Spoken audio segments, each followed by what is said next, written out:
Buenas noches, vamos a continuar con lo que veníamos trabajando en relación al caso, a la interpretación de los sueños. Y bien, en la clase pasada habíamos desarrollado los tres aspectos fundamentales de lo que hacen al trabajo de elaboración del sueño, ¿no?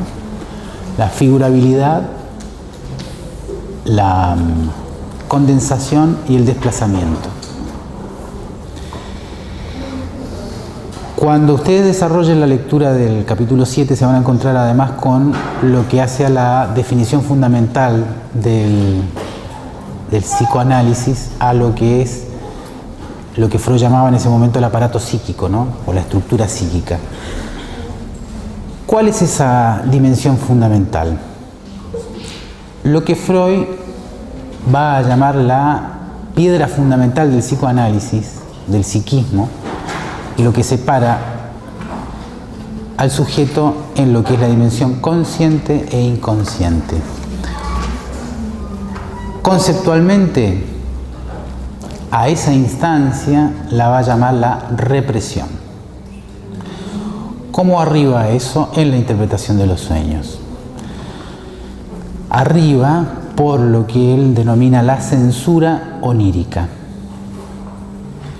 La censura onírica consiste en la presentación desfigurada de lo que aparece como la representación directa de un deseo que, si se representa directamente, entra en colisión, en conflicto con otras instancias psíquicas. Esto ya lo había constatado Freud en el trabajo clínico, como por ejemplo lo vimos en el caso de Elizabeth, y que en este caso también lo vamos a ver. En ese caso, si recuerdan, lo que resultaba intolerable como representación para esa paciente era el poder figurarse, representarse como mujer deseante en términos eróticos. Lo que sí aparecía como una representación aceptable y tolerable era su lugar como la custodia moral de la familia, y más aún de su familia, y más aún con la enfermedad y luego muerte del padre. Esta represión o cierta construcción psíquica de sustitución hace aparecer ciertas representaciones más, tenemos música, ¿no? Ciertas representaciones tolerables que en el caso de Elizabeth ni más ni menos que aparecen en lo que es la formación del síntoma de su dolor de piernas primero, luego de su dificultad para caminar y luego para sostenerse en pie. Pero como recuerdan, en esa misma figurabilidad, no del sueño, sino del síntoma, también están las huellas, o si se quiere decir, las pistas, para poder encontrar aquello que está siendo reprimido. Y lo que estaba siendo reprimido allí era esa dimensión erótica en tanto mujer. En el sueño, entonces, vamos a ver la represión actuando en dos niveles, en el nivel de la censura y en el nivel de la sustitución. Censura de no mostrar directamente aquello que, de ser mostrado, implica el horror ante eso que directamente no es tolerable. Pero la segunda dimensión es dejar pasar algo en forma desfigurada. Entonces, recordemos el primer sueño, que es breve, ¿no? En una casa hay un incendio, con Todona. Mi padre está frente a mi cama y me despierta. Me visto con rapidez. Mamá pretende todavía salvar su alajero, pero papá dice: no quiero que yo y mis dos hijos nos quememos a causa de tu alajero. Descendemos deprisa por las escaleras y una vez abajo me despierto. Habíamos visto entonces que este sueño, que es repetido, tuvo su primera, es un sueño recurrente, tuvo su primera aparición, por lo menos lo que recuerda ella, cuando estaba en el lugar, en el lago, con el señor K. Ese sueño lo había tenido 3 noches sucesivas y lo había vuelto a tener el sueño aquí en Viena. Lo había tenido ya en el tratamiento nuevamente.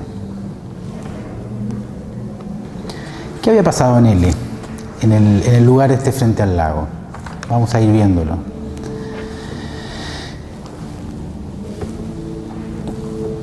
Cuando Dora había visitado, había sido llevada por el padre a la consulta con Freud, un año y medio antes de lo que fue el tiempo donde sí realmente se realizó un tratamiento, en la víspera, ella, ¿se acuerdan que había rechazado ese tratamiento? Diciendo que no tenía nada había ido en ese caso también por una disnea, no por lo mismo que había ido en esta oportunidad, cuando sí se hizo el tratamiento. Ella tenía un síntoma que un síntoma ya diagnosticado previamente por otros doctores como un síntoma neurótico, que era la disnea, ¿no? Esa tos nerviosa, que tenía una recurrencia particularmente aguda y una prolongación más extensa de lo común. Por esa causa entonces había sido llevada, pero no fue necesario continuar el tratamiento, primero porque Dora no quiso y segundo porque el síntoma de disnea desapareció, ¿no? Lo llevan, desapareció.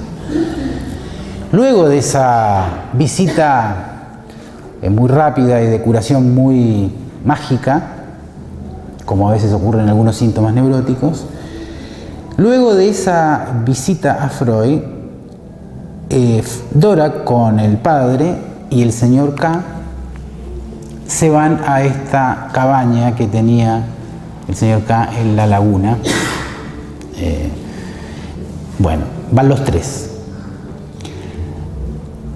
Al poco de estar, el padre le dice que tiene que volver a Viena, tiene que irse y tienen que quedar ellos 2.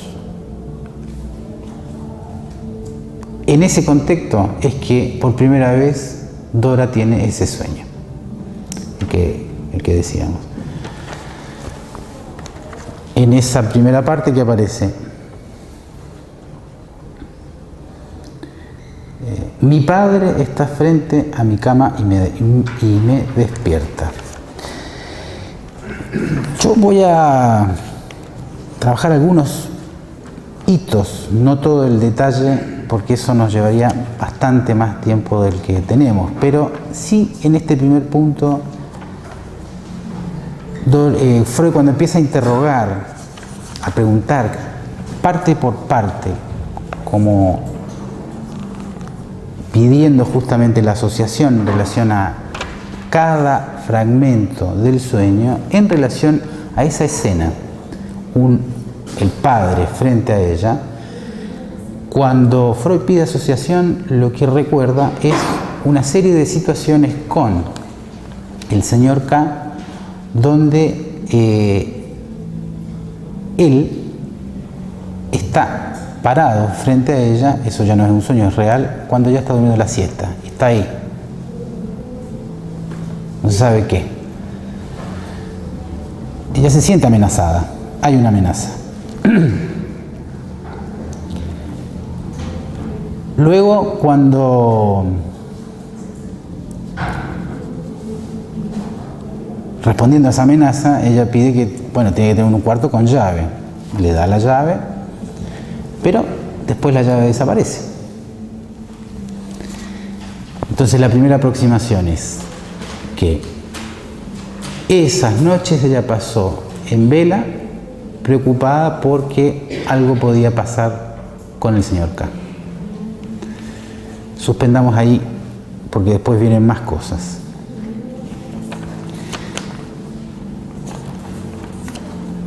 ¿Qué otras cosas son las que ocurrieron?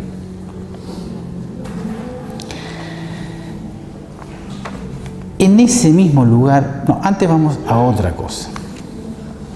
Antes. ¿Se acuerdan lo que habíamos visto en relación a las joyas, al alajero y todo eso, que había sido bastante contundente? Creo que habíamos terminado en ese punto, ¿no? La representación de los genitales femeninos que estaban allí planteados. Pero hay más cosas.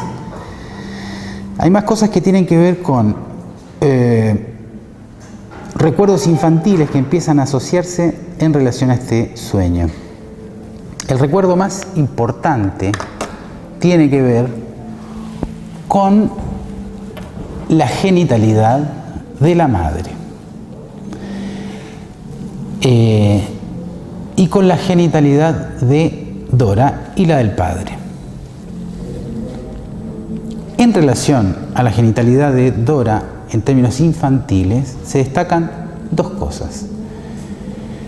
En relación a la posición con su hermano antes del sueño, y acá se articula de una manera bastante intensa, el hermano, que era un poco mayor que ella, había sido en la infancia un gran compañero de juegos. Iban a la par. Era Dora un varoncito más en los juegos con el hermano. Tan a la par iban que cuando él se enfermaba de cualquier cosa, resfrío u otras cosas como vamos a ver, lo que ocurría es que ella, inmediatamente después que él mejoraba o estando ya enfermo, ella también se enfermaba, pero con mayor gravedad. Todas enfermedades comunes de la infancia, pero había esa constante. Cuando el hermano tenía 6, 7, 8 años, durante todos esos años, el hermano además tenía enuresis, se hacía pichí. No solo enuresis nocturna, también enuresis diurna. Dora a los 8 años también padece enuresis nocturna. Y se prolonga bastante tiempo, no lo puede precisar, pero sí puede precisar que se cura de la enuresis cuando empieza con la disnea, con la tos nerviosa y con la agitación o esa asma bastante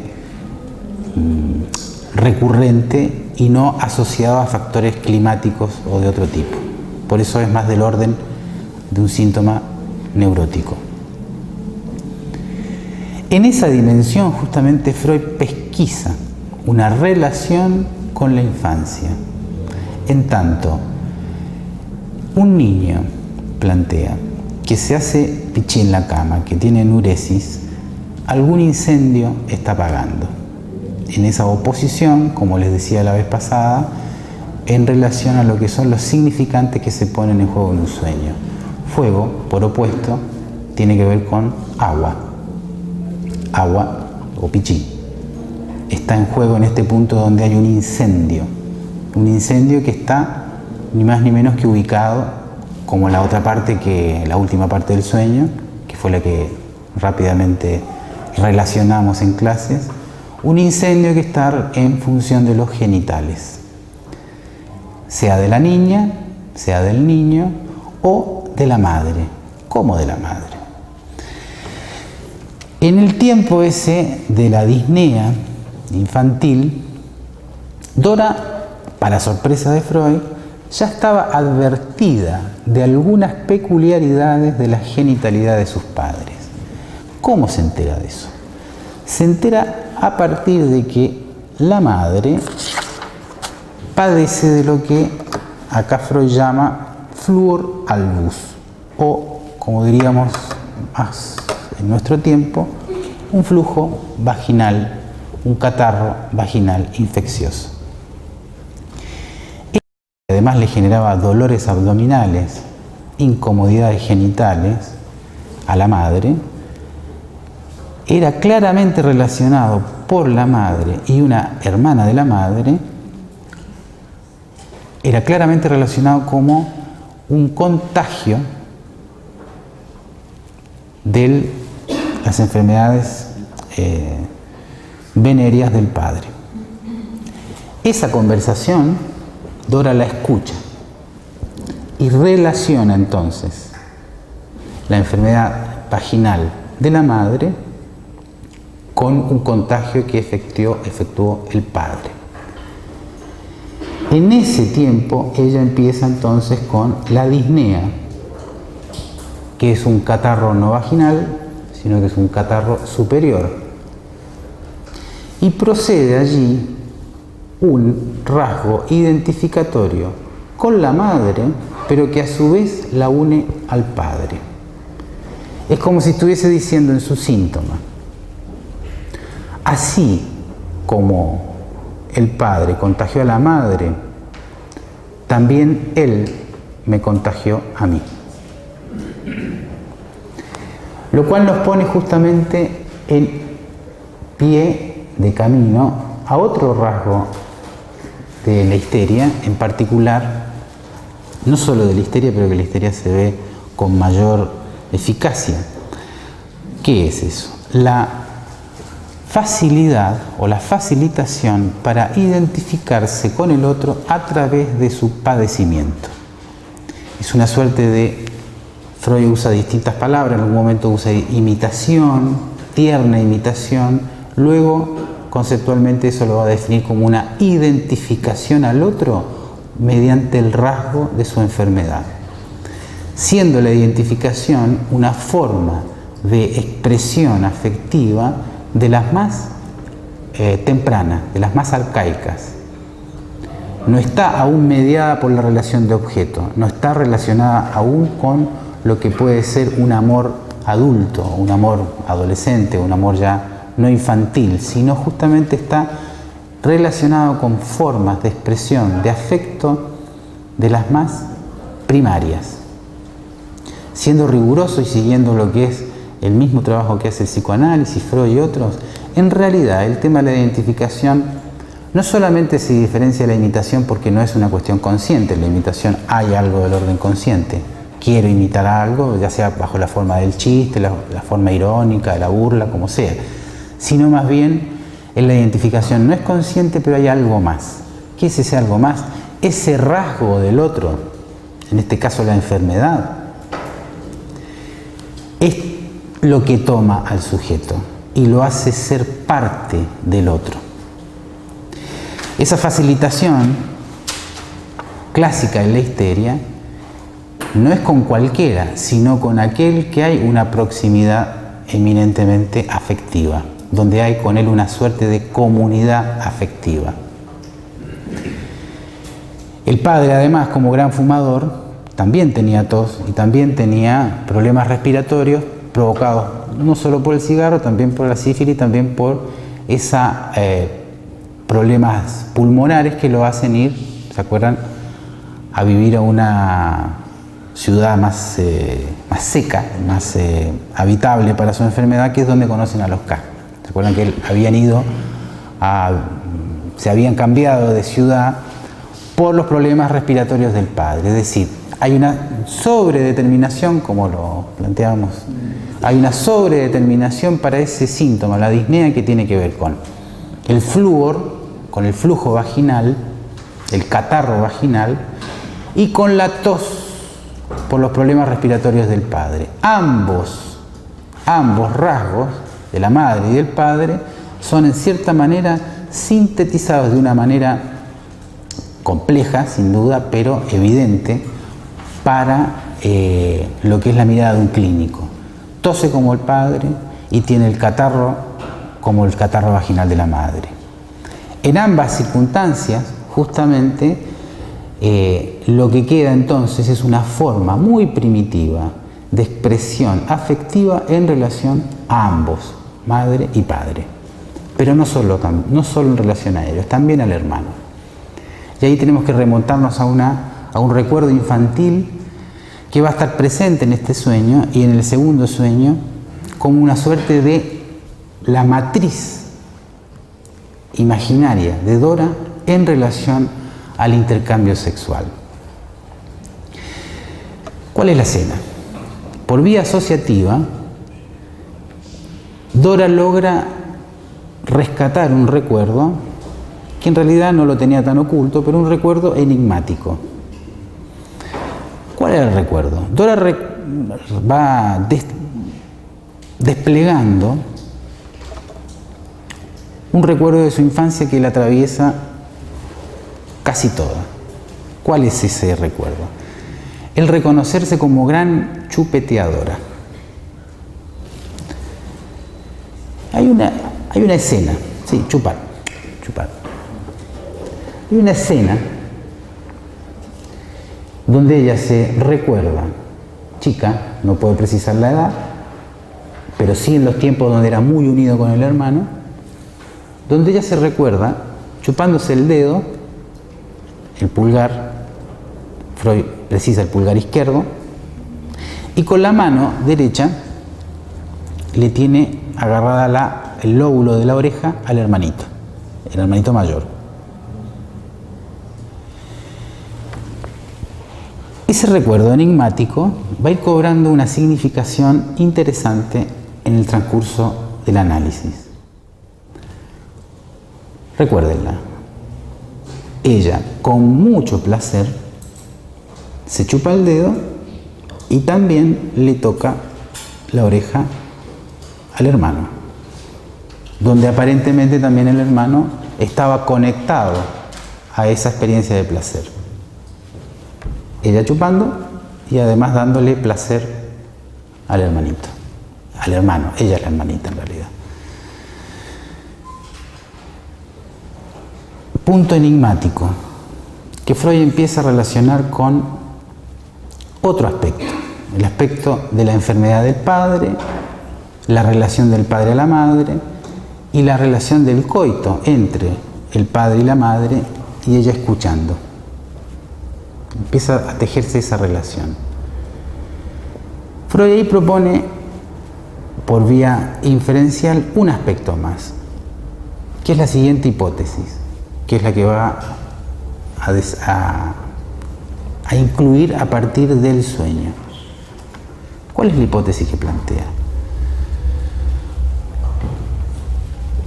¿Cuál es la experiencia de un niño ante lo que es escuchar o espiar o suponer la relación sexual de sus padres? Punto capital que atraviesa, diría, la moralidad del siglo XX en relación a la crianza de los hijos. Hoy día, seguramente influido por el psicoanálisis y otras cosas, sabemos o creemos saber que no es conveniente, es promiscuo, exhibir el sexo de los adultos a los hijos, ¿no? No estoy diciendo que en los tiempos de Dora y la casa de Dora eso no corriera, ya existía, es decir, esas normas de cierta separación de los cuerpos es antigua, no tan antigua, pero sí por lo menos en ese tiempo ya estaba establecido. El asunto justamente es que en esa actividad de los otros el enigma infantil es grande. Y en ese enigma lo que Freud va a suponer es que no hay muchas alternativas. O el niño repite o el niño responde por la vía de la angustia. ¿Qué del sueño nos permite leer algo de eso? Aparte del desarrollo que me estoy saltando, que hay más detalles. Vuelvo a leer una parte.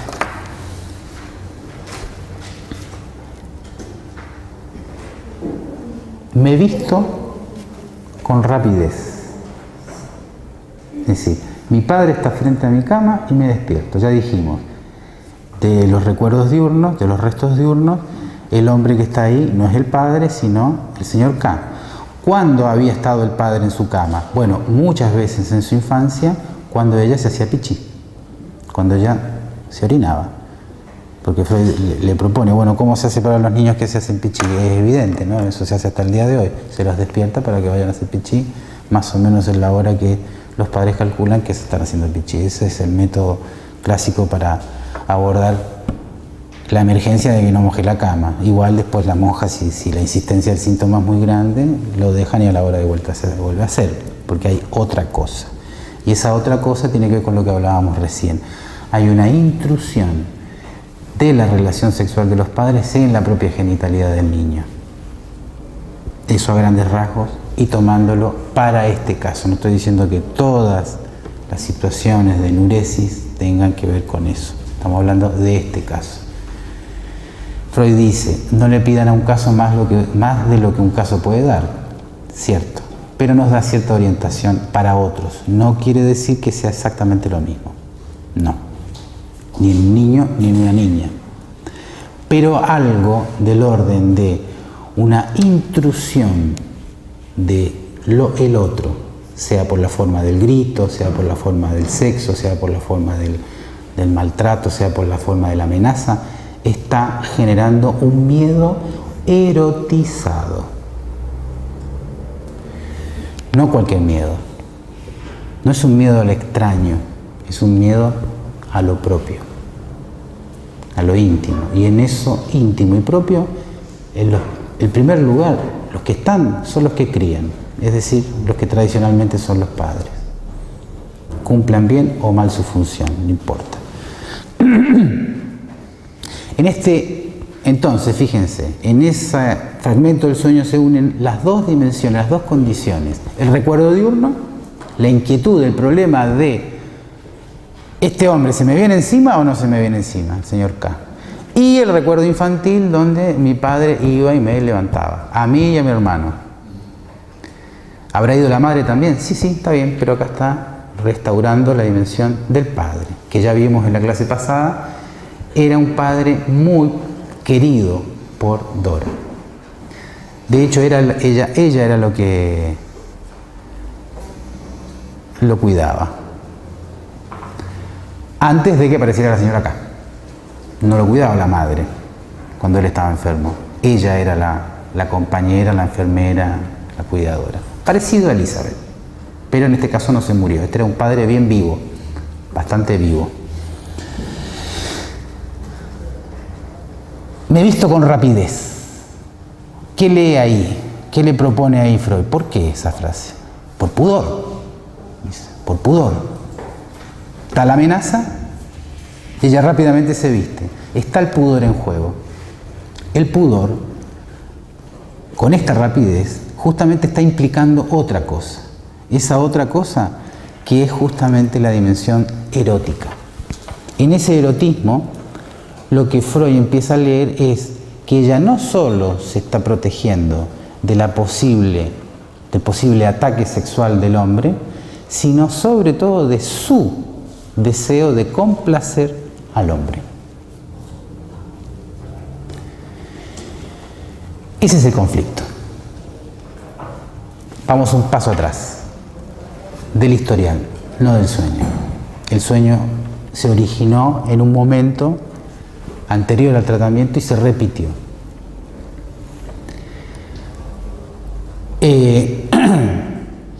Cuando Dora tenía 14 años, es decir, 2 años antes, 2 años y medio antes de esta situación en el lago, donde ya estaba instalada la relación de amistad, entre comillas, del padre, sobre todo el padre con los K y Dora con los K,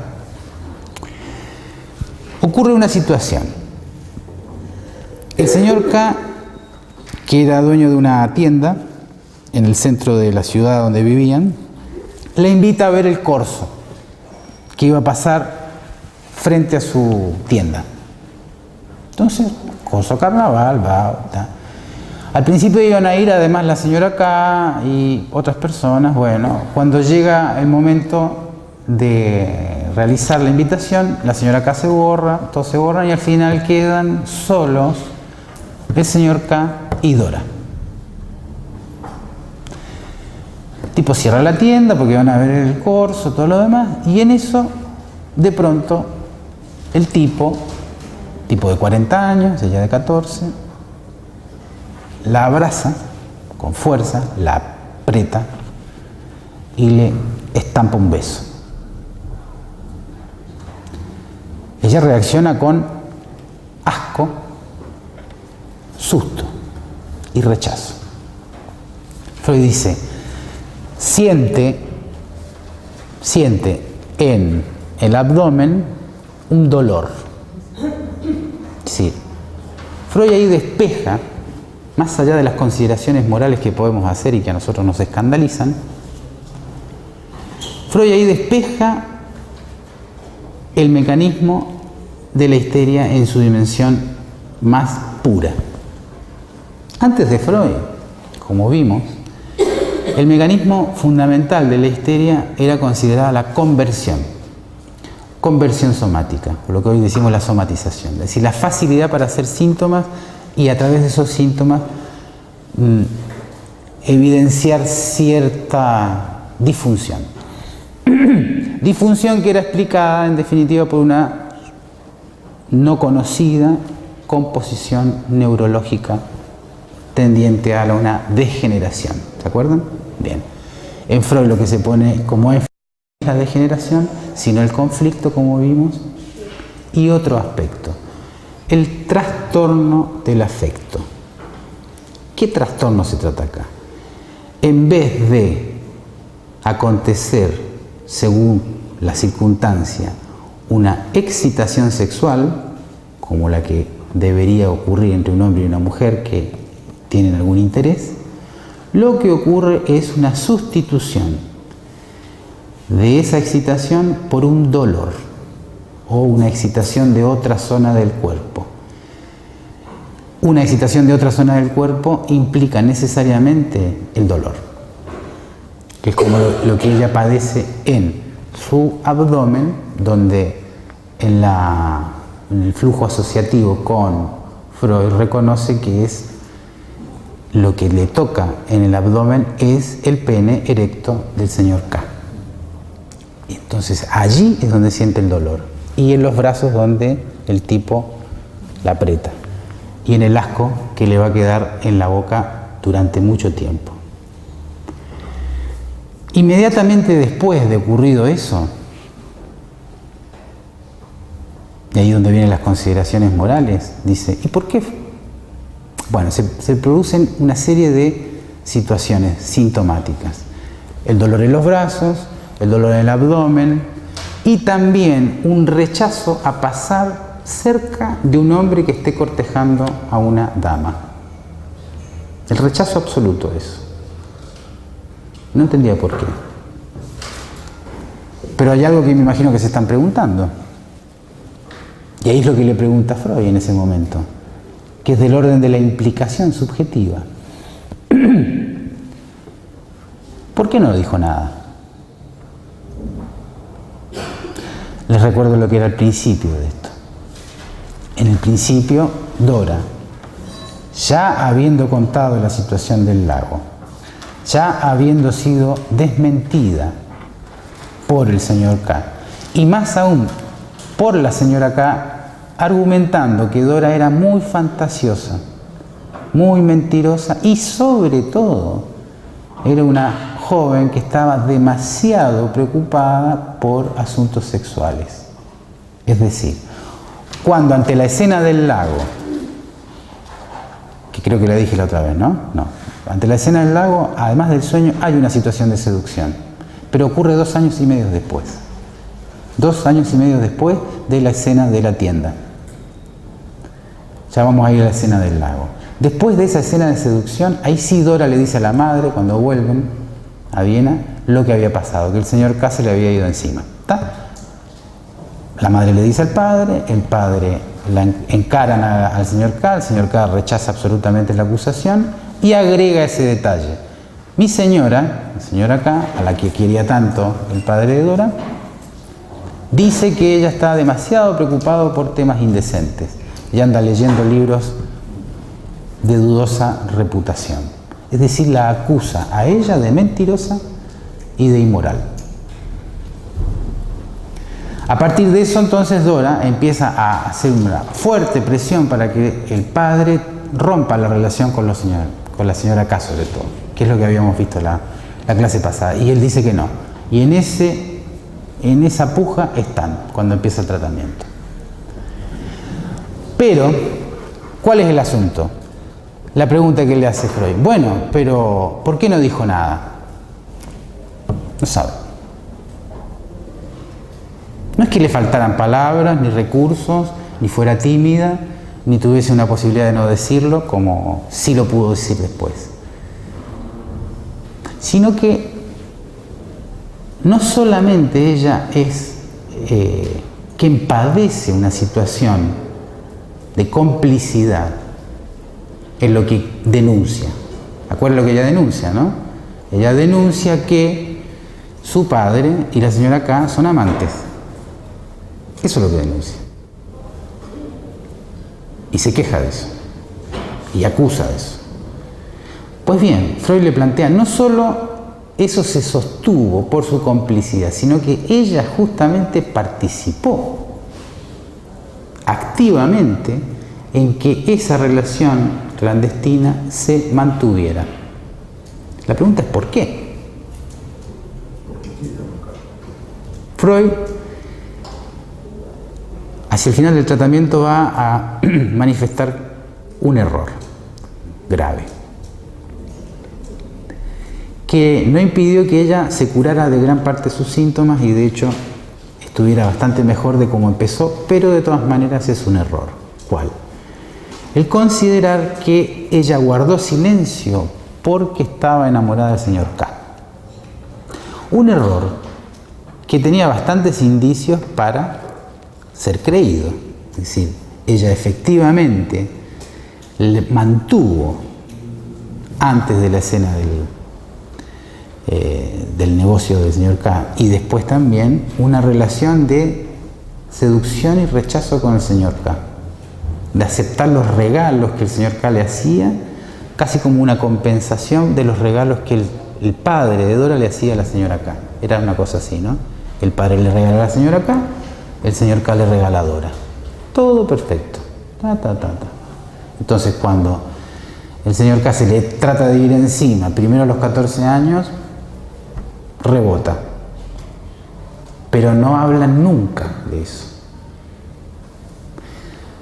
2 años y medio después, en el lago, luego de haber ido a visitar por primera vez a Freud por esa disnea que se cura mágicamente, ocurre la escena del lago, donde aparece el sueño. ¿Cuál es la escena del lago? Ya sabemos, habían quedado solos, el padre la había dejado sola, confiando demasiado en ese hombre, y caminando, el tipo se le declara.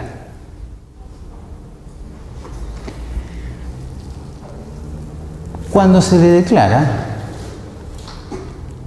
en el chamullo, por decirlo así, en la argumentación para justificar su deseo, explica que su mujer, la señora K, no representa nada para él. La respuesta de Dora es una tremenda cachetada. Y ahí empiezan a acontecer los sueños, el sueño, que es repetido en análisis. O sea, la amenaza era explícita, como también era de su historia las cuestiones infantiles, la enuresis, el chupeteo, el flúor de la madre, la sífilis del padre, el amor al padre, la identificación a la madre. Entonces, la lectura que va a hacer Freud justamente en relación a eso es que la cachetada, el rechazo, fue porque pocos días antes de esta situación una empleada, una institutriz de los K, le había dicho que el señor K se le había ido encima también y que le había dicho que su mujer no representaba nada para él, es decir, era un desesperado, un mucamero, ¿no? A lo que viniera. Y también.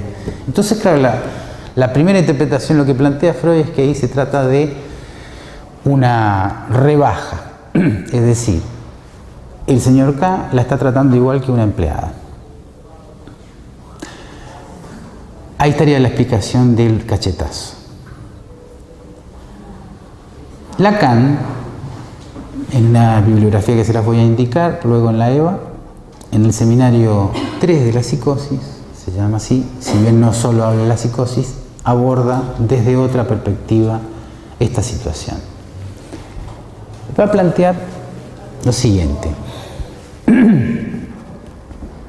Freud, como él mismo dice, se equivocó en lo que en ese tiempo todavía le quedaba como un resto de una suerte de furor curandis, es decir, tenía una suerte de ansiedad generada por la formación médica de curar al otro a como diera lugar. ¿Se acuerdan lo que decíamos en relación a Elizabeth, donde en su afán de curar, incluso ya habiendo solucionado el problema de la paciente, va y habla con la madre y le dice, bueno, ¿y por qué no sería posible que el amor de él? Y la madre lo manda a freír espárragos y después se entera Elizabeth y también lo manda. Bueno, no aprendió del todo Freud, pero acá ya no es que fuera a hablar con alguien y le dijera hacer o tal cosa, sino que en este furor curante dice, bueno, usted está enamorada del señor K. Y Dora le dice, sí, bueno, sí, puede que haya estado, me haya gustado un tiempo, no le digo que no,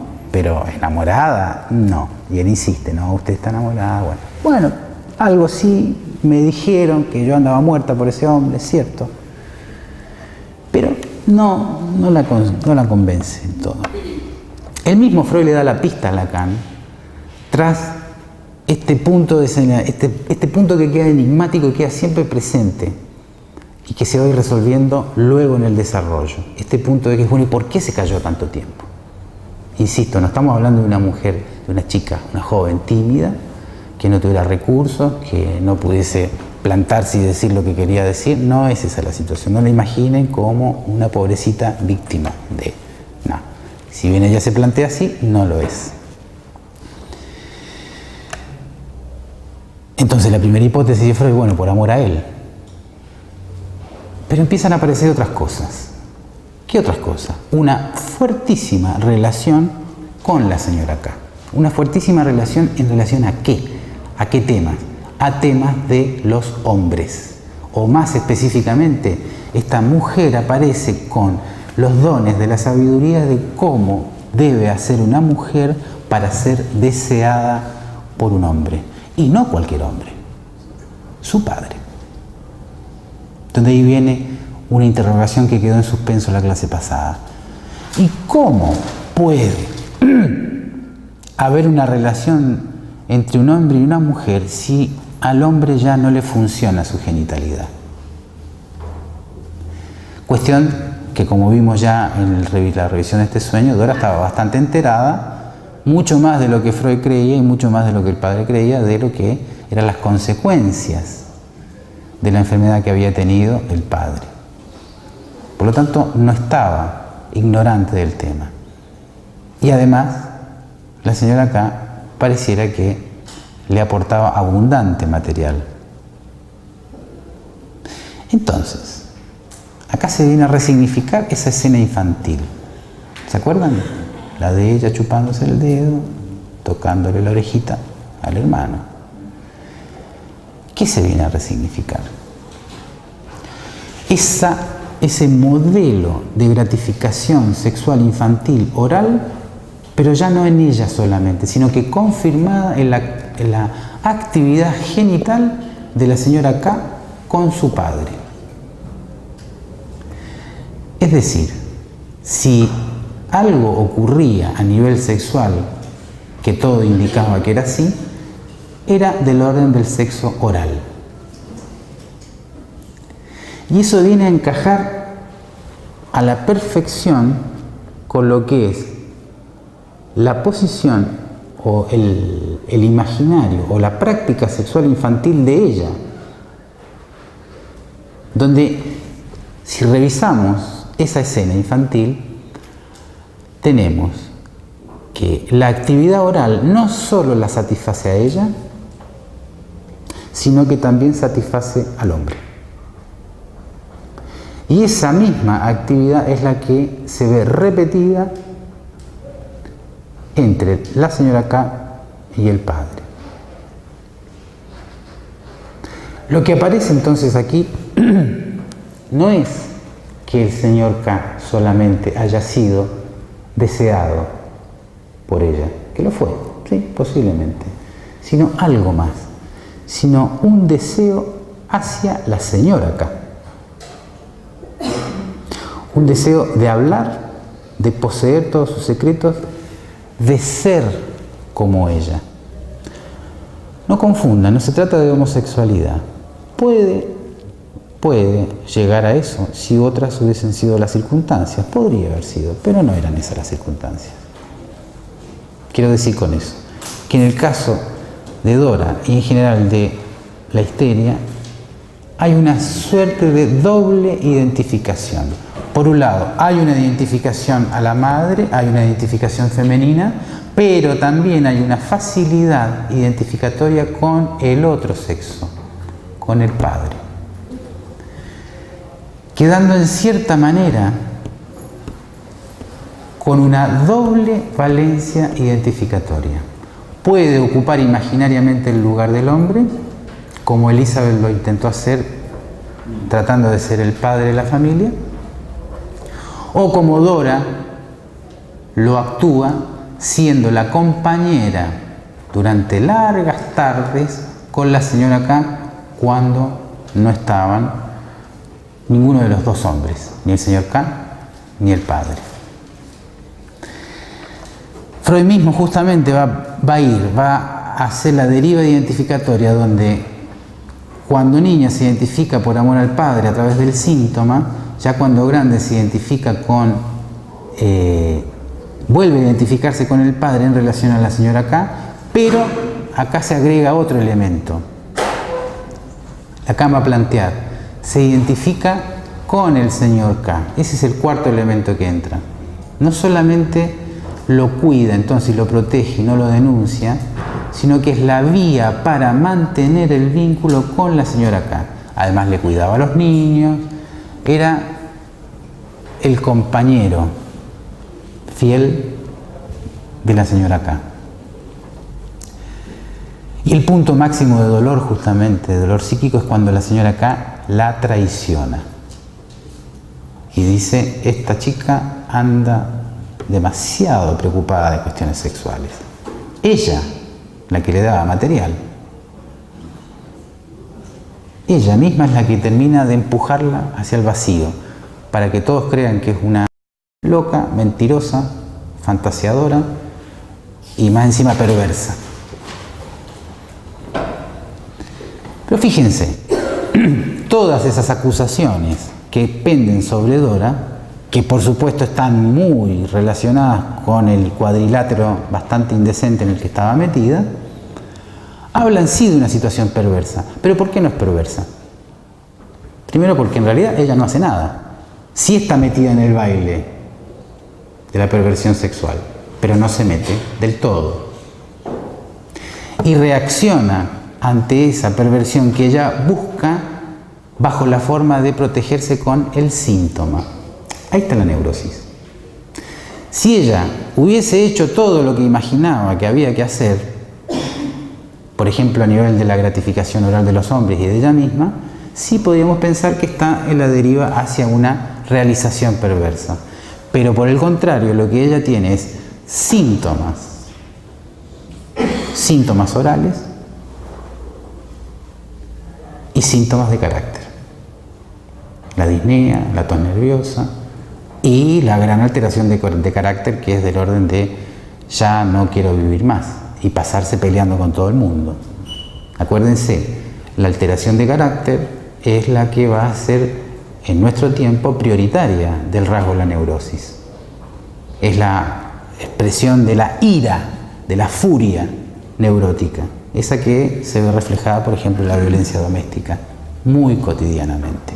Ahí es donde está eso que les decía hace unas clases atrás, lo que ha sido la evolución, si podemos hablar en esos términos, de las neurosis contemporáneamente. No quiere decir que no hayan somatizaciones o facilitaciones somáticas y conversiones somáticas, No quiere decir que no haya represión sexual, no quiere decir que no haya identificación con una facilidad impresionante, sobre todo en las histerias. De hecho, el mercado contemporáneo está basado en esa facilitación de identificación ¿con qué? Con el objeto fetiche que me hace falta. Si eso no actuara, no funcionaría el mercado tal y cual como lo conocemos.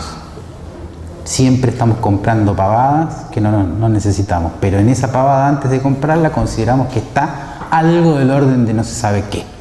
Bueno, esa es la activación de la relación neurótica a esa cosa que el otro tiene y yo tengo que tener.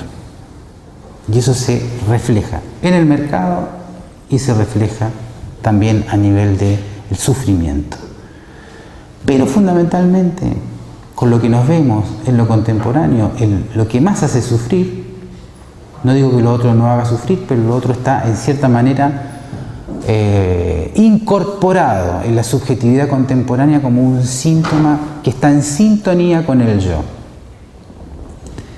En cambio, el problema de carácter neurótico, el carácter histérico, explosivo, rabioso, disociado porque el tipo estaba re bien y de pronto se armó la pelea y ¡bum!, se puso re mal. O ella, no se sabe bien por qué, se pone re mal y se pone a comportar como una niña cuando no da. Todas esas situaciones recontra cotidianas son pesadas y generan angustia, sobre todo porque generan una ruptura en la relación con el otro. Y digo esto, en este caso justamente es el síntoma inicial por la cual ella incluso se decide a ser tratada por Freud, que es la confrontación, este reproche al padre de que tiene que terminar con los K, y sobre todo con la señora K. Y ella hace de todo y se pelea y pelea y pelea y pelea y pelea.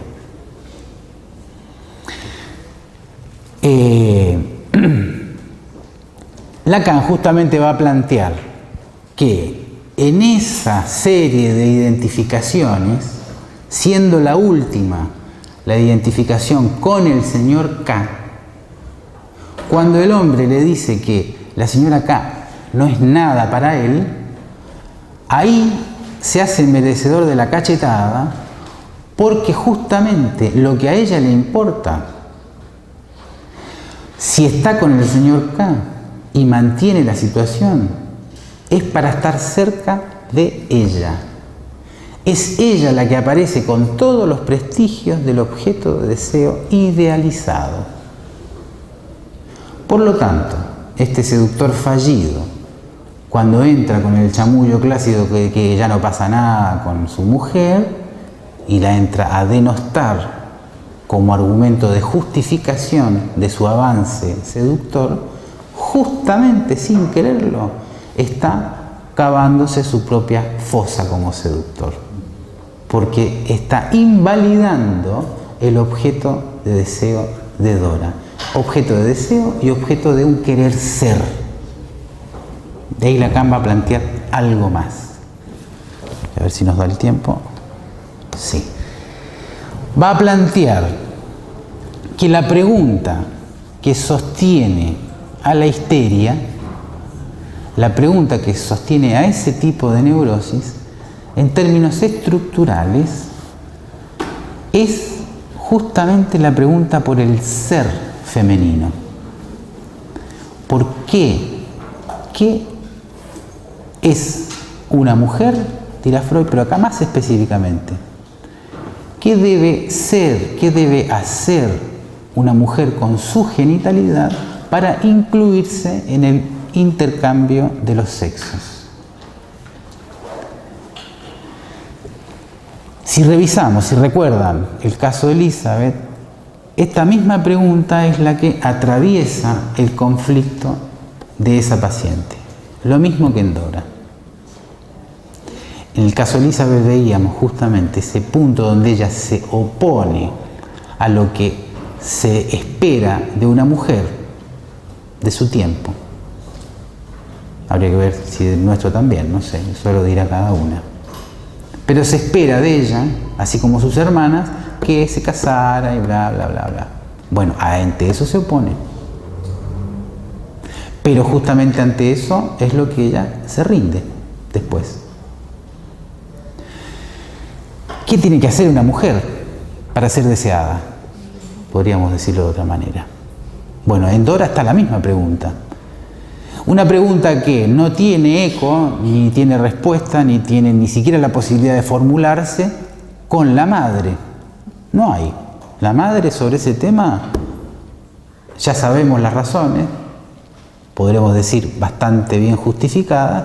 Sobre ese tema, el tema del sexo, el tema de lo que es una mujer en el matrimonio, no quiere decir nada. O más bien dice todo sin palabras.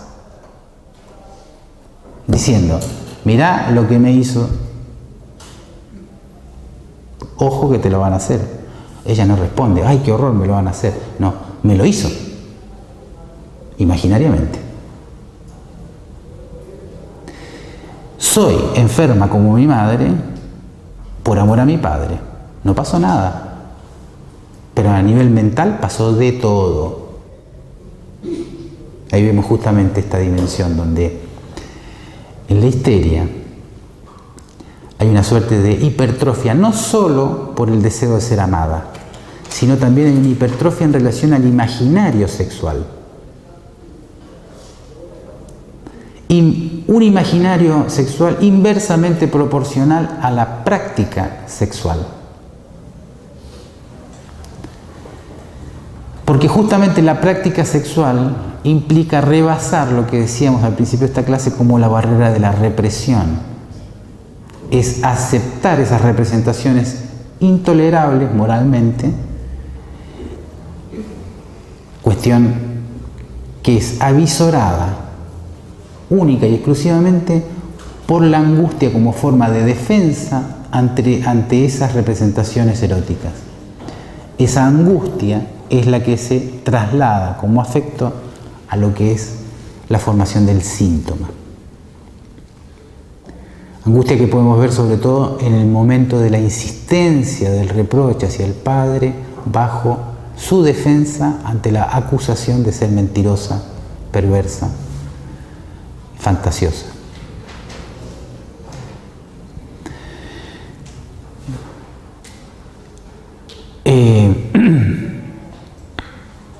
¿Alguna pregunta? Sigo entonces. Esta pregunta que plantea Freud, perdón, Lacan, o si quieren podemos decirlo más generalmente.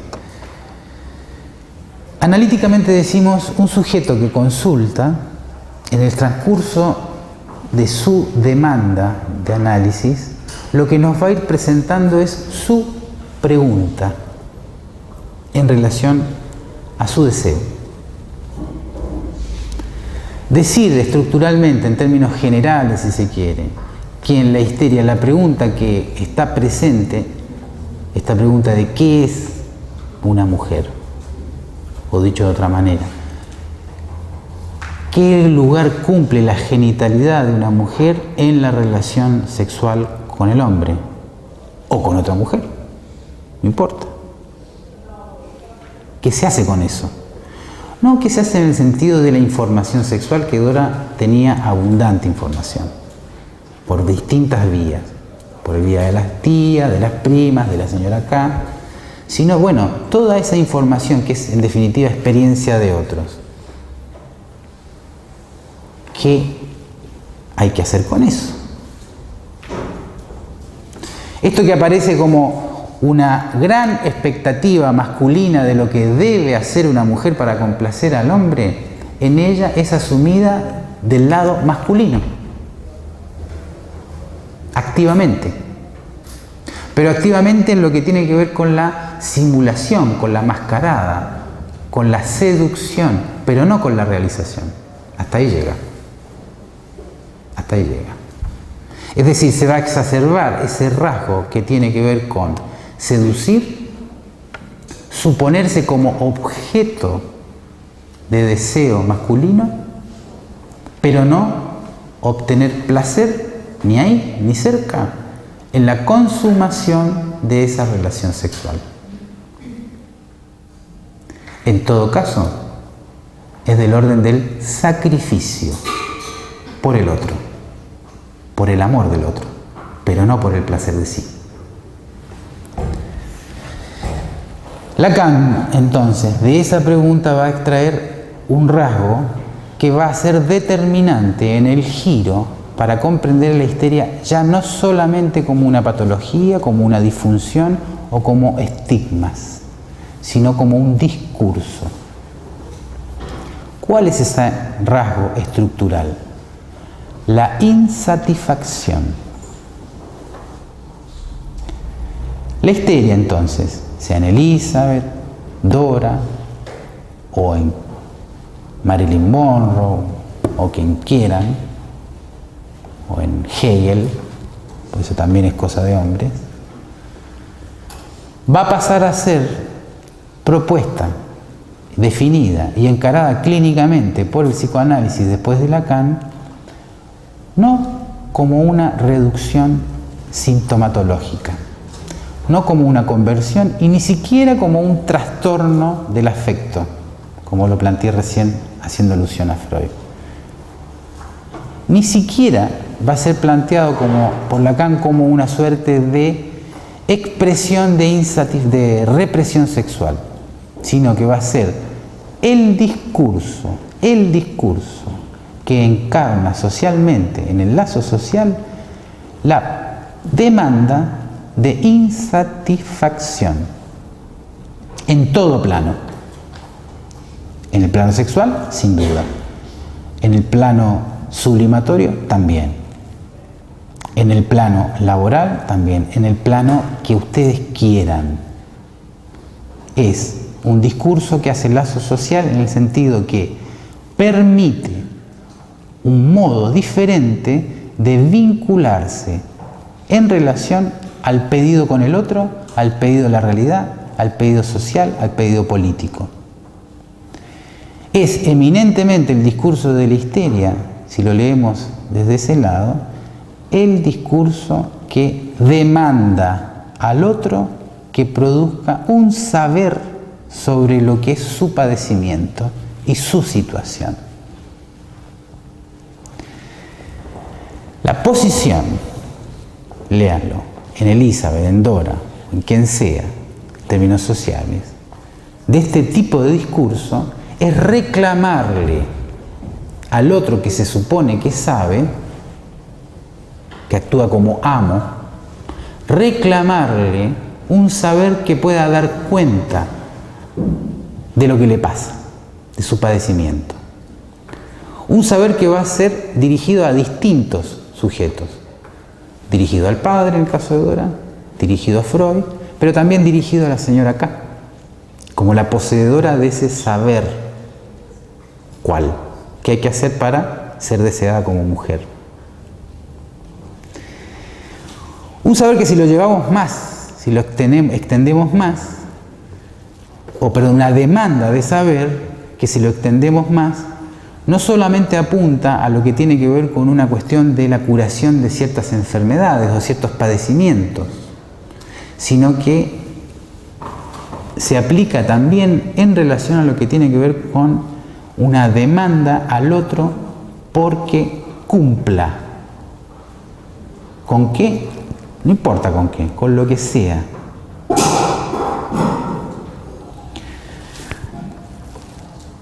Hay un brevísimo sueño que Freud analiza la interpretación de los sueños y que Lacan trabaja en varios seminarios, sobre todo en el seminario 5, que Freud llama el sueño de la bella carnicera. Brevemente vamos a reseñarlo para encarar por otro lado esta dimensión de la insatisfacción. La bella carnicera, en realidad ella no era carnicera, era esposa de un carnicero de Viena.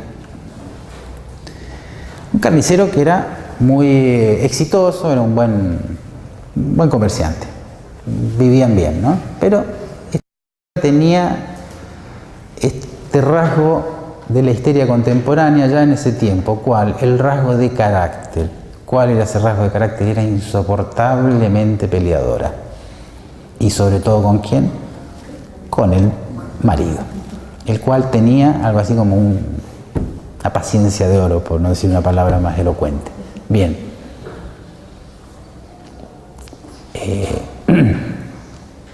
En la interpretación de los sueños, Freud trae el sueño, justamente. El sueño es, mal no recuerdo, es que ella está preparando una cena donde va a invitar, por supuesto está el marido, va a invitar a una amiga.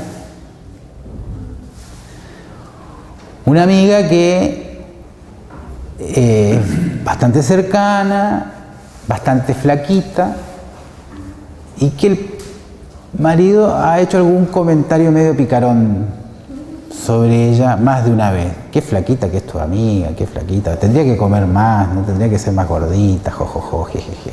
Chiste, y ella, bueno, bueno. Eso viene después del sueño. Me adelanté. En el sueño es, ella está preparando la cena, quiere hacer salmón, el salmón no engorda, pero no tiene. Entonces va a llamar por teléfono, ya era una señora de buen pasar, ya tenía teléfono en esa época, y no contestan. O sea, no hay salmón, o sea, no hago nada. Como el cuento de la guitarra, ¿no? ¿Saben el cuento de la guitarra? Préstame la guitarra, bueno, no, metete la guitarra donde sea, bueno. Es lo mismo, el cuento del gato, la guitarra, en fin. Ella hace lo mismo, es decir, voy a invitarla, qué buena que soy, no tengo salmón, no te voy a invitar, no vamos a comer. Entonces, además, ella se lo trae como desafío al profesor Freud. ¿Cuál es la realización de deseo acá? Acá no hay ningún deseo realizado. Usted dice que los sueños es realización de deseo, acá no hay ningún deseo realizado. Iba a hacer una cena, feliz ese sería mi deseo, ¿no? Hacer una cena en mi casa, ser la anfitriona, y resulta que se jode la fiesta. Y ahí empieza el análisis. ¿Qué es lo que les decía recién? Bueno, esta amiga era flaquita, esta amiga era soltera, el marido más de algún comentario había hecho.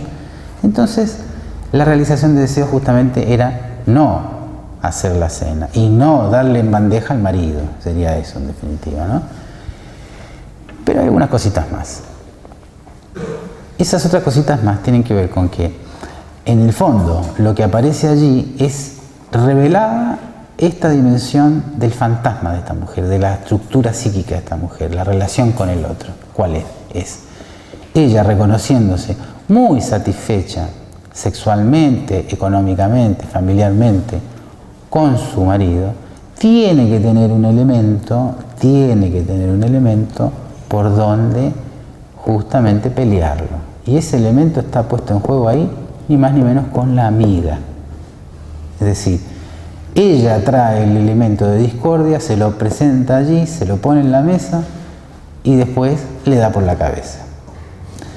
Se ríe, pero ese es el punto. El punto está en que es necesaria la queja para mantener muy bien cuidada, muy bien establecida, no la satisfacción del deseo, que sería lo esperable si se quiere, sino la insatisfacción del deseo. El ansia de más, aunque no se sepa qué. Lacan va a plantear en ese tipo de estructura una frase que es bastante interesante para poder, ya termino, si no se me olvida la frase que es, la demanda de la histeria justamente hacia el otro es del orden del te pido que me des eso porque no es eso que me vas a dar lo que me va a satisfacer. Sí. No sé, digamos, en ese recorrido, capaz que ahora lo dijo, ¿no se satisface igual? No, lo que queda justamente en el punto central, enfrente, delante del sujeto, como reproche al otro, es la insatisfacción. Eso es lo que debe cuidarse. Eso es lo que cuida, eso es lo que específicamente hace lazo en lo contemporáneo. Fíjense, en la dimensión contemporánea, y acá pasamos justamente a lo que es el lazo social de la histeria, ya no se trata de leerlo como una simple o una enfermedad más, muy referencial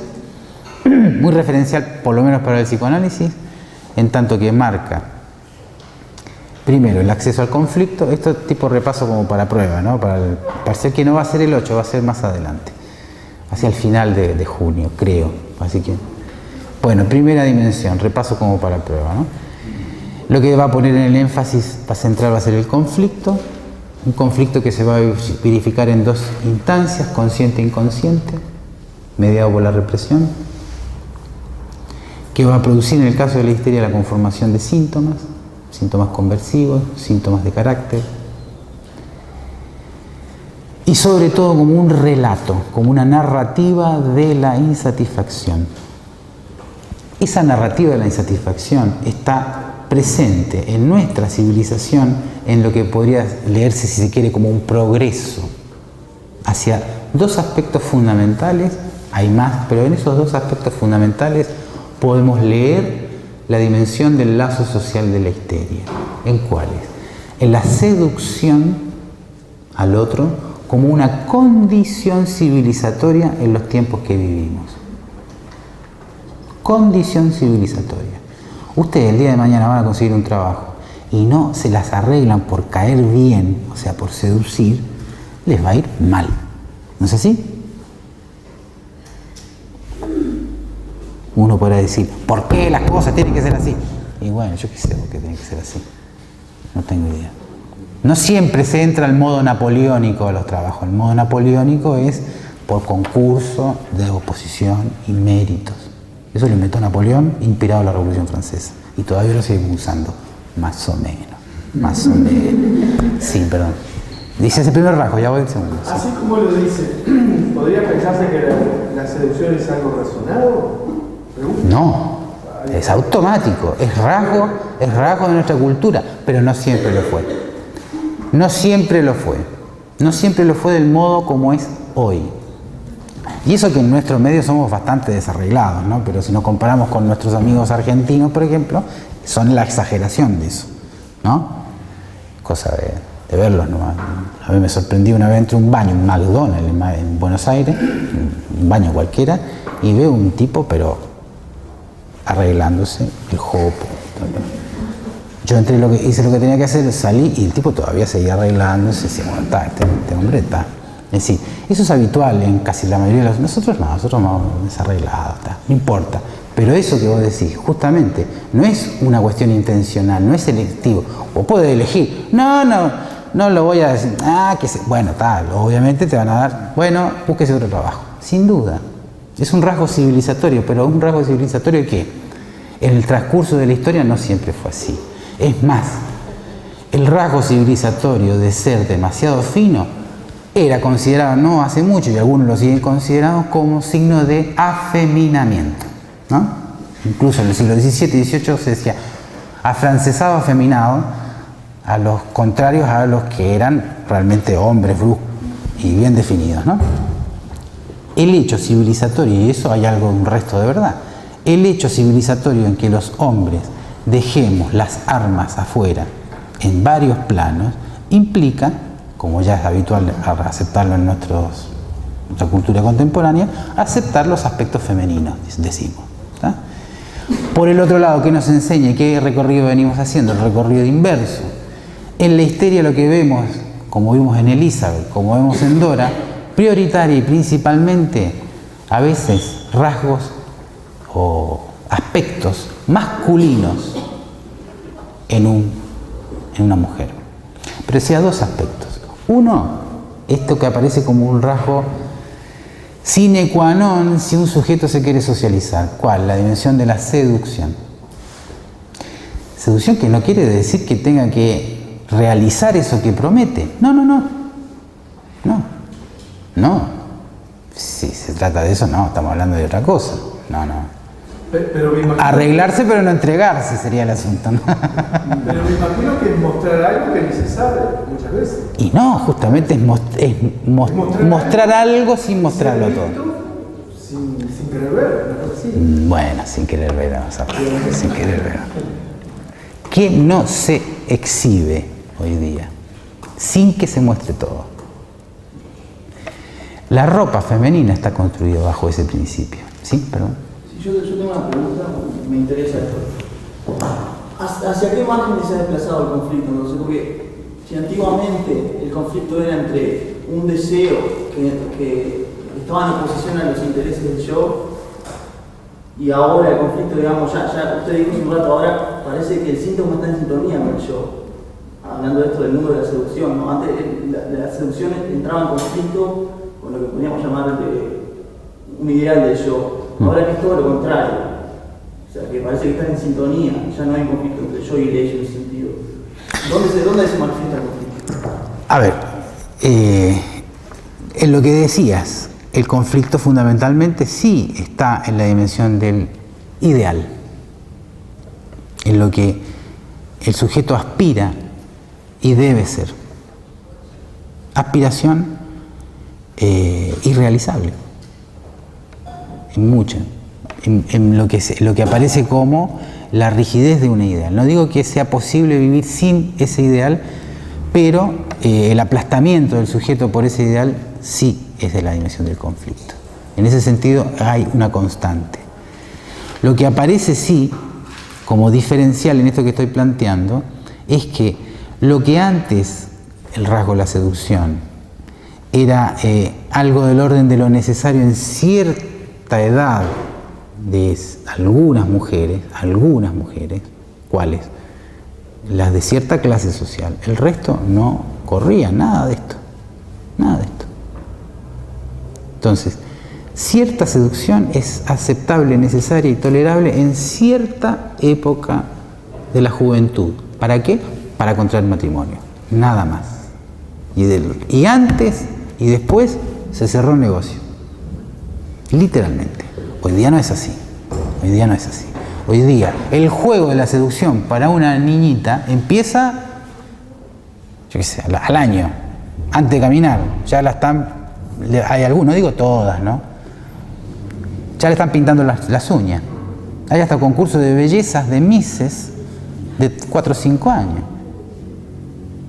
Hay países que son fabricantes de misses, como Venezuela, por ejemplo. Les contaba cuando empezaba estas clases, la mujer del sari y la mujer casi desnuda, en una playa, común y corriente. Pero esa dimensión no termina cuando tiene pareja, no, decía, la ropa hoy día está en oposición directa a la ropa que usaban en los tiempos de Dora o Elizabeth, sin duda. Si la ropa que usaban en ese tiempo era más parecida al sari, más parecida a taparse, hoy día la ropa es más parecida a la ropa interior. Y no estoy diciendo ya eso, que también es moda de mostrar la ropa interior, ¿no? Y sí, ya es moda, pero es una moda que ya se instaló hace mucho tiempo. Y nada dice que vayamos a ir de vuelta a los sari, a no ser que nos invadan los musulmanes, y bueno, tal. Pero esperemos que no, y que los cristianos, los ejércitos de los cruzados nos defiendan, ¿no? Es decir, este es un punto que por un lado es mejor tomárselo en chiste, pero por el otro lado genera angustia, porque la pregunta entonces que se establece en esas condiciones, en las condiciones actuales, es más urgente todavía. Implica a cada ser. ¿Cuál es el lugar? Ya no solamente en el juego de la seducción, sino que en la dimensión real del goce sexual. Por eso queda perdido y sujeto sobre todo a un dominio de la mirada. Esa era la primera dimensión.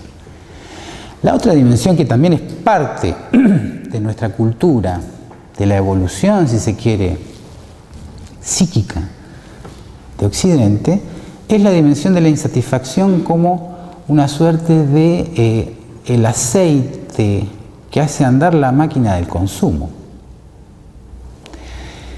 ¿Qué objeto hoy día no se promociona con algo relacionado al sexo desde una mirada masculina? Hay que buscar, ¿eh? Capaz que la yerba mate, ni tampoco. Depende, porque la silueta Cabral, ya ahí la silueta Cabral ya te metió la imagen fálica en tanto representa el deseo masculino encarnado plásticamente en el cuerpo de la mujer joven y delgada. No es la mujer real, no. Como dice la propaganda de DAP, ¿no? La mayoría de las mujeres se sienten fuera de ese molde ideal. Y claro, si no entra ninguna ahí, ¿quién entra en ese molde? Alguien dice, no, yo conozco a una que entra. Ahí está funcionando el discurso de la histeria. Yo conozco a una que sí es Tiene todos los dones para ser deseada por todos los hombres y también mirada y también deseada por todas las mujeres. Pongamos Marilyn Monroe, por ejemplo, que ya está muerto de lo demás, pero marca esta suerte de formateo de todos los bienes de consumo ingenuamente, porque ¿quién dice? A ver, viene alguien y dice se compró un desodorante X, AXE, supongo, ¿no?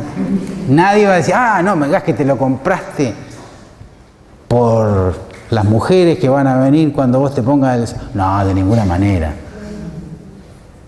Pero igual, ningún publicista hoy día, con su sano juicio, va a dejar de poner ese tipo de asociación metonímica, de contigüidad de objetos entre una cosa y otra, donde ¿qué tiene que ver el desodorante? ¿Cómo no tiene que ver si uno anda mal hediondo? Sí, pero alcanza con ponerse cualquier desodorante, no tiene que ser ese desodorante.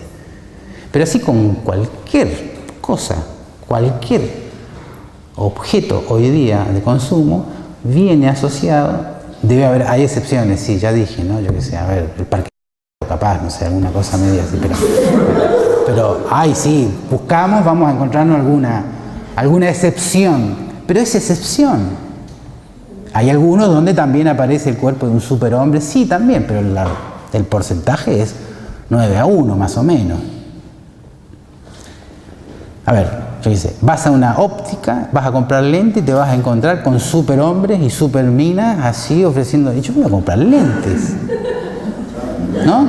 Además los lentes justamente, para mirar, ¿entendés? Está eso.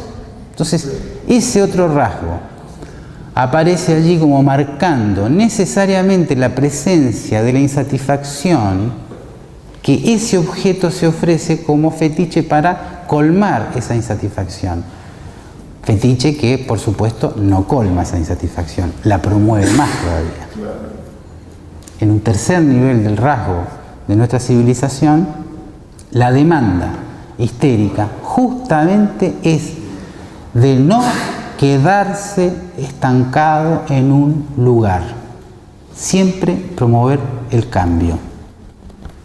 Y esa la desarrollamos la próxima, un poquito más.